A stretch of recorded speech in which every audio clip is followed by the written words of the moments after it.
Lo decía, se lo dije a Yulisa, se lo dije a Irene, a Kelvin, que Karina Pérez Rojas es peligrosa cuando uno la tiene aquí, pero yo me comprometo, mire estos muchachos, yo me comprometo a llevarla por el buen camino. No, yo la obedezco, yo la obedezco. O sea, qué bueno tenerte aquí. Mira que nos hablamos, tenemos una relación de amistad de muchos años. Honor para mí, mi profesora. Mire, sí, para mí también haber tenido una estudiante como usted. Mire, me llama la atención, Karina Pérez Rojas, y sé que a ustedes, los especialistas en leyes migratorias, le convienen, pero me llama la atención que con la cantidad de dominicanos que tenemos viviendo fuera hace años, desde la década de los 60, con la necesidad de orientarse y de estar seguros y seguras en territorio extranjero, siguen desconociendo las intimidades de la ley migratoria y de las leyes estadounidenses, que son muy complicadas, y ustedes, porque ese es el día a día.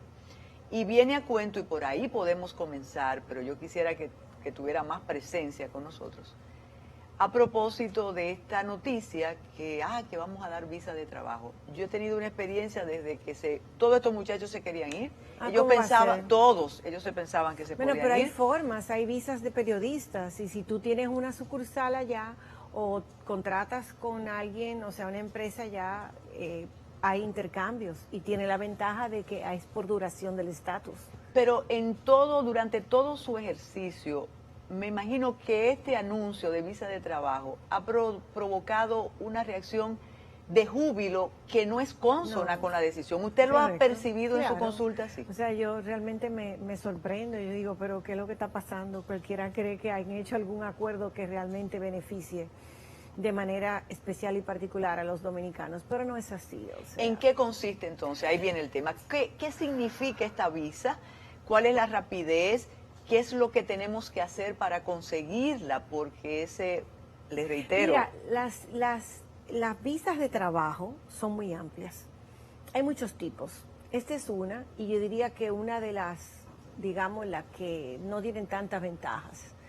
Estamos hablando de una visa H2B, que lo que te da es un estatus de no inmigrante, porque hay visas de trabajo que son de no inmigrante y hay visas que son de inmigrante. Eso quiere decir que aquel famoso cliché de que un familiar me pide y consigo residencia, también se puede hacer con una visa de trabajo, de manera definitiva. Pero el caso de la H2B es una de las que pertenece a no inmigrante, o sea, tú no consigues residencia. Entonces, estas visas son temporales y en el caso de la H2B son las que menos duran. Lo que más dura, o sea, incluso el Departamento de Seguridad Nacional ha dicho que si dura más de 10 meses no es apto para hacer una visa H2B, aunque sí es renovable, pero estamos hablando de la primera. Si dura más de 10 meses es porque definitivamente no puede caer dentro de la categoría de ser temporal, que requiera un asunto que sea por un asunto de seasonal peak load, que sea por una temporada donde, por ejemplo, un restaurante esté cerca de un sitio turístico y en X épocas del año vengan mucho más turistas de lo que normalmente vengan, pues entonces este empleador le puede decir a USCIS y al Departamento de Labor, mira, yo quiero que tú me des X cantidad de empleadores para que sean temporales durante el tiempo de por ejemplo, de verano, porque vienen muchas personas. Para ser bartender, y después tienen que regresar al Por supuesto, estamos hablando de que no solamente, por ejemplo, para la parte que falta de las H2B de este año fiscal, estamos hablando de que se tiene que depositar máximo del 1 al 3 de enero para ser elegible. Pero hay un proceso que requiere específicamente, o sea, casi todas las visas de no inmigrantes de trabajo, pero específicamente la H2B, te va a exigir una cosa que se llama prevailing wage. Eso quiere decir, tú tienes que pedir al Departamento de Labor qué se le pagaría a cualquier otra persona que esté legalmente dentro de los Estados Unidos, sea ciudadano de los Estados Unidos, sea residente o tenga cualquier estatus legal, hasta TPS, por ejemplo, que se le da a los venezolanos, que se le da a una serie de nacionalidades.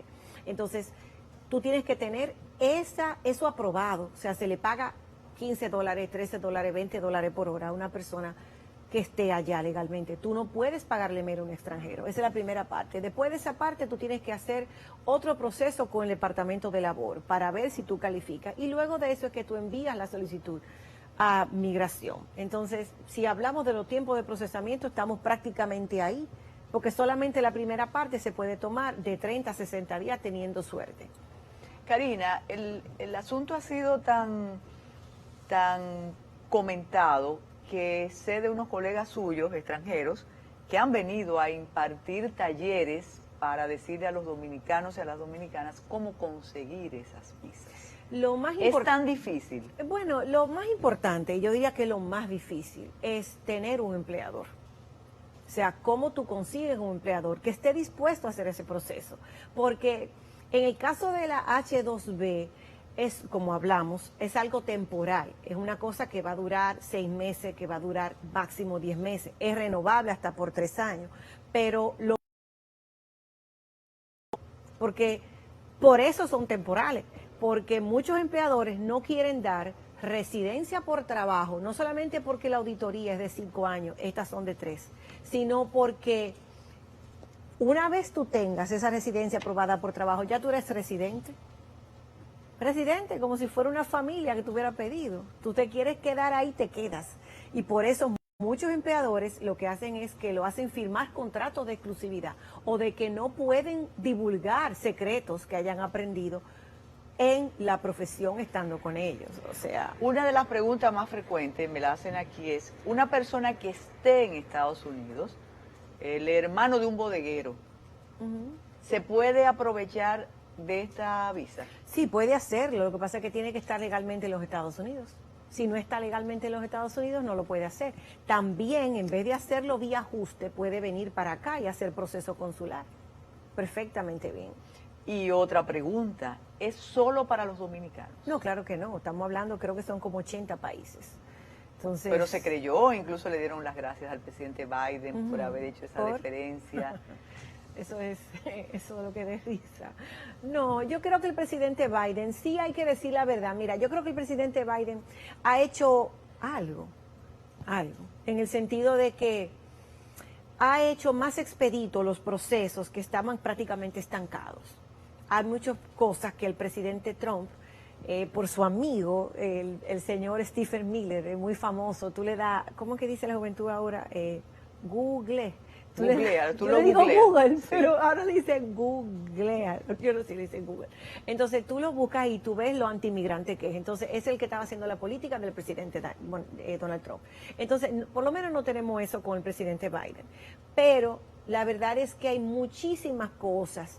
Hay que decir que los procesos, tanto de petición como de waivers o de ciertos procesos especiales, está siendo ligeramente más rápido. Porque con el presidente Donald Trump vimos que un waiver podría durar 2 años, o sea, una cosa insólita.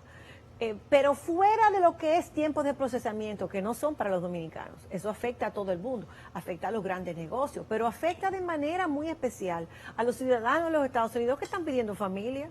Entonces, el hecho de que los tiempos de procesamiento sean menores, yo pienso que es realmente prácticamente el único gran mérito que le podemos dar al presidente Biden. Las personas están equivocadas y yo puedo decir esto, te voy a pedir permiso.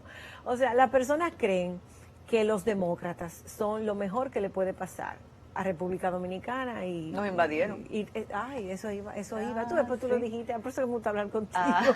Entonces, las dos intervenciones son por ello. Entonces, los republicanos, tú sabes que yo tengo un problema, yo no sé si tú te vas a poner guapa conmigo, yo no soy feminista ni nada que se le parezca.